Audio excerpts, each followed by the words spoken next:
Hi, I'm Alex Pock. I'm the music director conductor of Esprit Orchestra, and I have with me one of Canada's most adventurous young professional composers, and a wonderful piece that she composed for Esprit is what we're discussing today. And so, Bekah Sims. Um, You mentioned that this piece derives its materials in some ways from industrial metal bands. Is this a kind of a dreamscape or a reverie for you, or how does the music of those bands connect to your early life, the time when you wrote the work, and what are you going to be thinking about those bands and this music in the future? Yeah, well, metal seems to be a genre that really did have its heyday in decades past. It's not really on the charts anymore.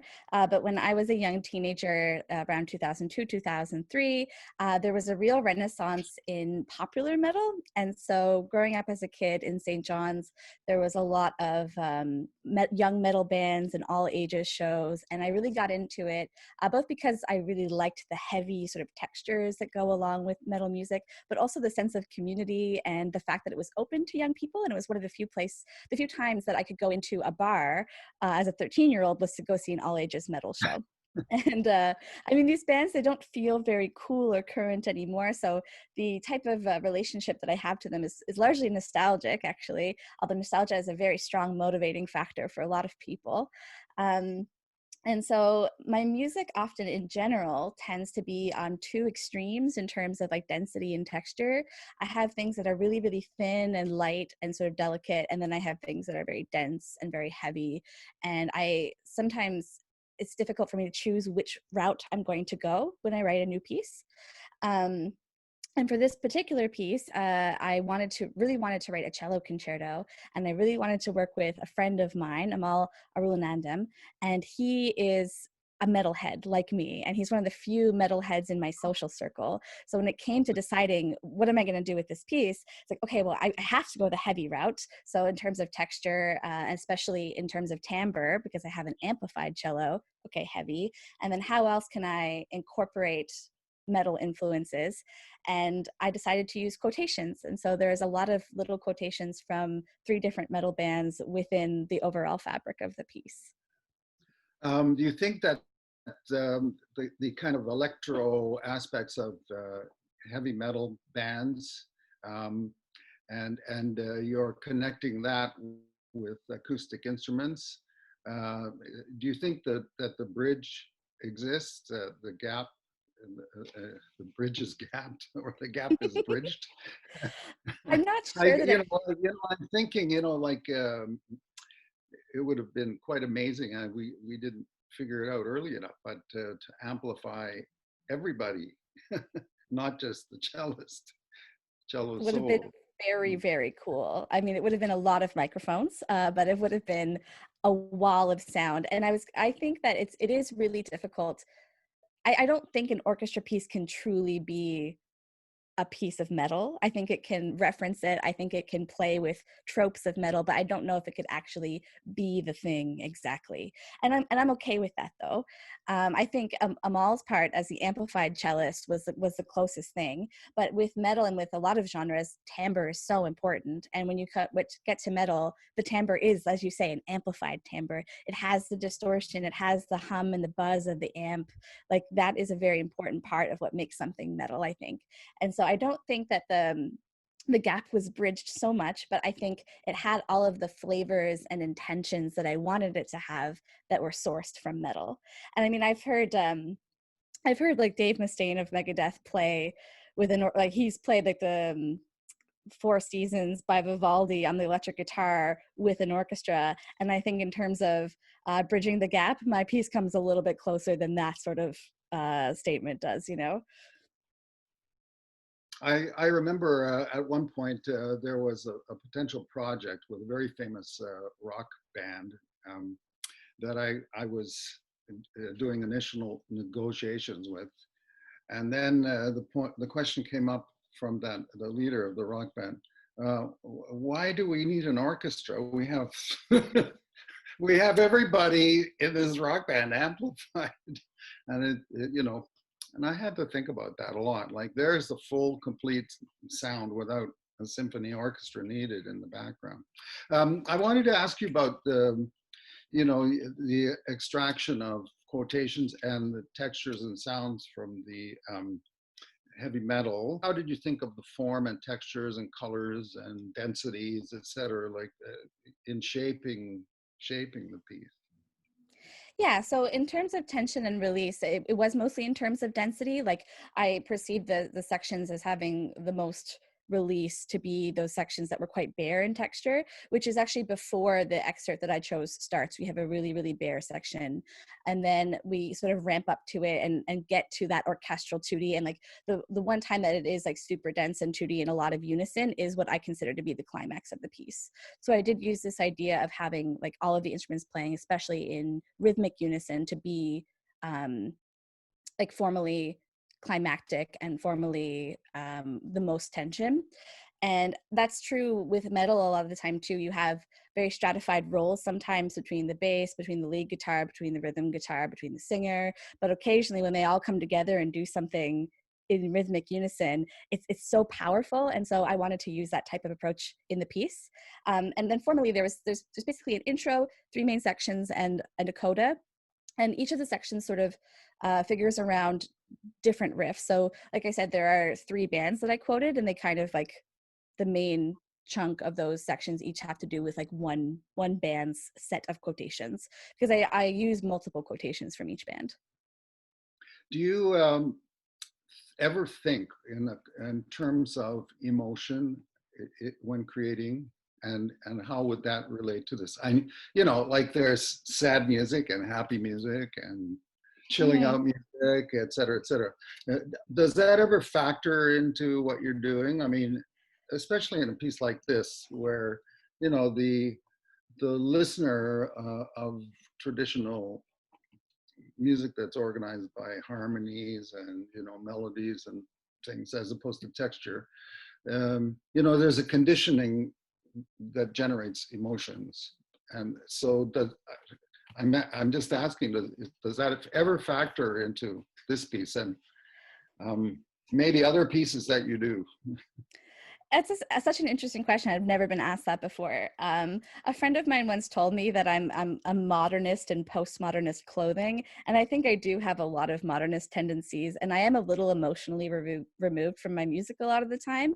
I'm thinking a lot about like the result, the sound, the sonic result of my experiments. So in this piece, certainly I wouldn't say that there is like an emotional arc, or that I was trying to convey or express certain emotions, but it's something that I've been thinking about in my recent pieces, actually, this idea of how do I be more vulnerable? How do I convey earnest emotions? Is that something that I'm interested in? It's like a current idea in my practice right now in the past like 10 months, I would say. So at the time that I wrote this, it's quite detached, I would say. Oh, well, it'll be interesting to see where you go with that, thinking about emotion. Yeah. In terms of preparing for writing this piece, I mean, you mentioned that Amal is a good friend and connected in knowing about this genre of music, but what were the processes? I'm sure you got together with him many times before to explore potential creation of new sounds, or discovery of new sounds, or whatever. How did that work? Yeah, absolutely.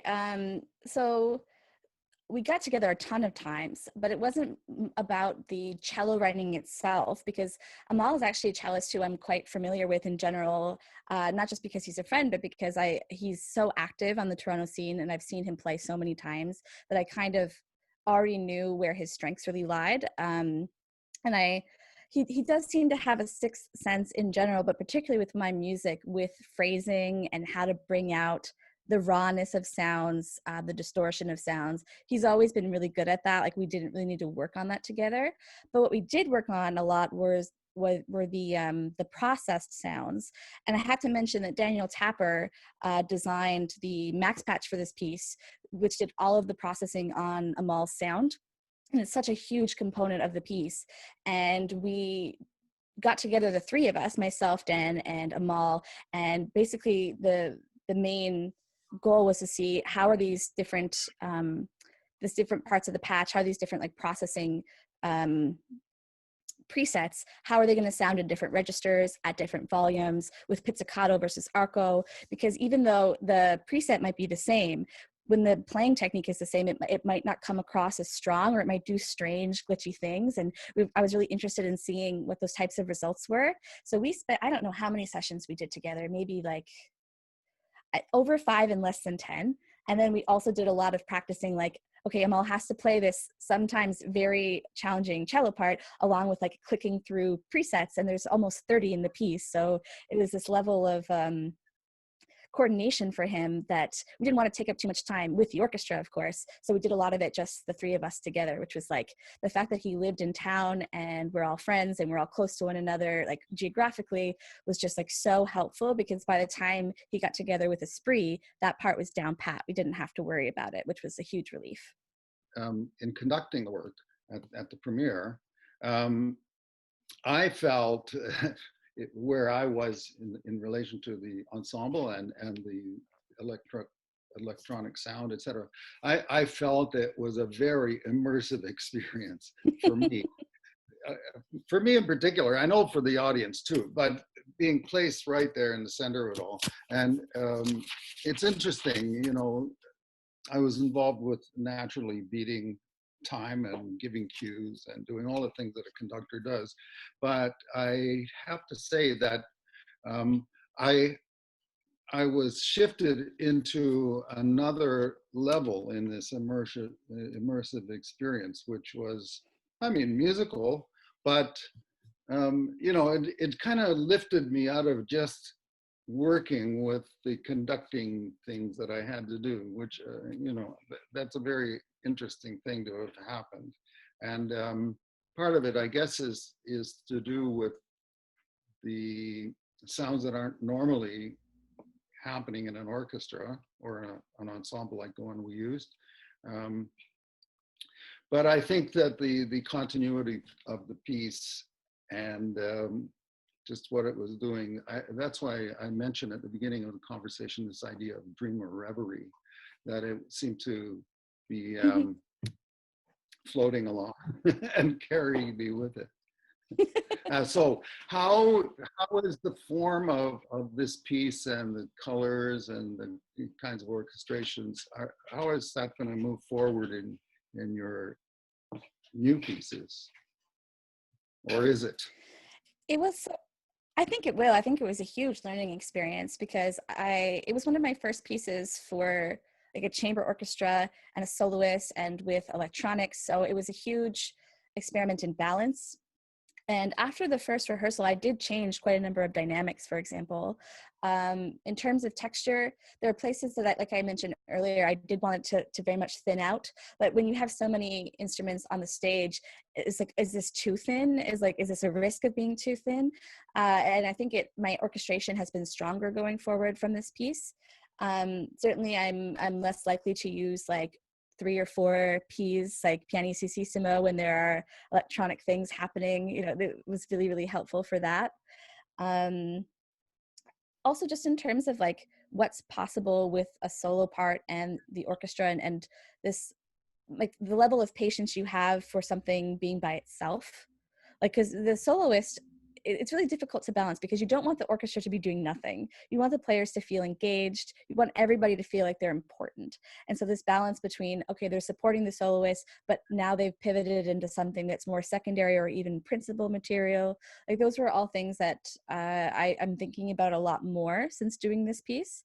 And like, even within the last year, because this piece was completed at the very end of 2018, beginning of 2019. Since then, I've also written a piece for a very similar configuration for orchestra, or chamber orchestra, I should say, and amplified soloists and electronics. And so I feel like I took a lot of lessons from this piece for Esprit, and sort of made the accompaniment quite lush, and there wasn't near as many changes in the dynamic levels in rehearsal. Like, the dynamic levels that I gave actually worked this time around, and I think it's because of my experience with Esprit.